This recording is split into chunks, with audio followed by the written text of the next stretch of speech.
আসসালামু আলাইকুম। আমরা চলে গেছিলাম মাহফিলে, তো ওইখান থেকে 2 প্যাকেট গরুর মাংসের বিরিয়ানি আর মুরগির রোস্ট আনা হয়েছে।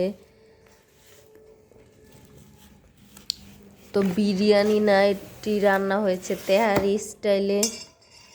তো আমি এখন টেস্ট করব কেমন হয়েছে। যে দেখুন, চামিচে নিয়ে নিয়েছি। বিসমিল্লাহির রহমানির রহিম। অসাধারণ হয়েছে। তো খাওয়ার জন্য প্লেটে নিয়ে নিচ্ছি অল্প অল্প করে।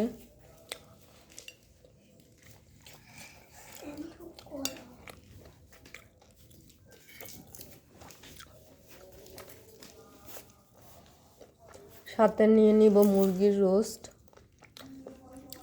গোশত বেশি কম দেওয়া হয়েছে, তাই মুরগির রোস্টও আনা হয়েছে।